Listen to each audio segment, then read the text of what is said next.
Breaking news చూస్తున్నాం. BJP తమ లోక్సభ రాజ్యసభ సభ్యులందరికీ 3 లైన్ల విప్ జారీ చేసింది. ఇవాళ పార్లమెంటు సమావేశాలకు తప్పకుండా హాజరు కావాలని అందరికీ నిర్దేశించింది.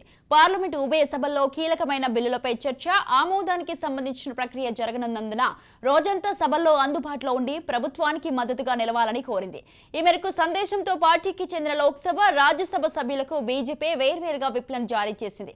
అయోధ్య రామ మందిర నిర్మాణంపై ఇవాళ సభలో చర్చ జరగనున్నట్లు తెలుస్తోంది. ఇక మోడీ సర్కార్ పార్లమెంటులో శ్వేతపత్రాన్ని ప్రవేశపెట్టేందుకు ఈసారి సెషన్ను ఒక రోజు పొడిగించారు. గత 10 ఏళ్ల మోడీ సర్కార్ పాలన, అంతకుముందు యూపీఏ హయాంలో చోటు చేసుకున్న ఆర్థిక విధ్వంసం, కుంభకోణాల వివరాలతో ఇటీవల కేంద్ర ఆర్థిక మంత్రి నిర్మలా సీతారామన్ శ్వేతపత్రాన్ని ఉభయ సభల్లో ప్రవేశపెట్టారు.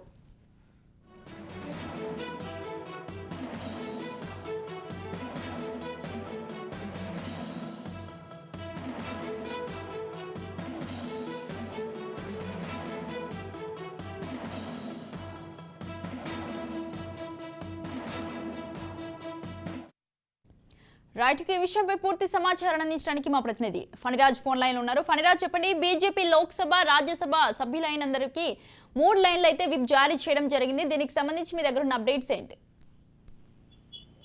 పార్టీ మొత్తానికి బీజేపీ మరో కీలకమైన అంశంపై చర్చించడానికి సిద్ధమవుతోంది. ఎన్నికలకు ముందు జరిగినటువంటి ఈ బడ్జెట్ సమావేశంలో చివరి రోజున ఈ రోజు ఈ సమావేశానికి సంబంధించి సభ్యులందరూ కూడా, లోక్సభ, రాజ్యసభ సభ్యులందరూ కూడా ఖచ్చితంగా హాజరు కావాలని తమ ఎంపీలకి విప్ జారీ చేస్తుంది.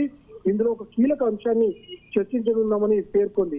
నిజానికి దీనికి సంబంధించి కూడా కొద్దిసేపటి క్రితమే లేఖ విడుదలైంది. అందులో చెప్పిన ప్రకారం రామ మందిరం విషయం ఏదైతే ఉందో దానికి సంబంధించినటువంటి నిర్మాణం, అలాగే ప్రాణప్రతిష్ఠ, దేవుడి ప్రాణప్రతిష్ఠకు సంబంధించి ఏదైతే ఉందో ఇది పూర్తిగా కూడా చర్చించాల్సినటువంటి అంశం అని, దీనికి సంబంధించి ఏదైతే వివరాలు ఉన్నాయో అవి ప్రజల ముందు ఉంచడానికే తాము ఈ సమావేశాన్ని ఏర్పాటు చేశామని సూచనప్రాయంగా తెలిసింది.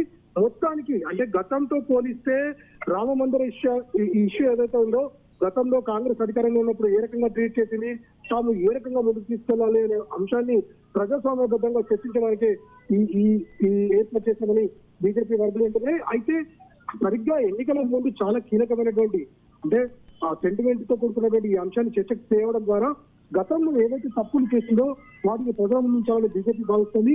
దీంతో ఒకే దెబ్బకు 2 పిట్టలను మాదిరిగా అటు పబ్లిక్ కి కన్విన్స్ చేస్తూనే తాము ఏ రకంగా ఇంత క్లిష్టమైన అంశాన్ని పరిష్కరించామో తెలుపుతుంది.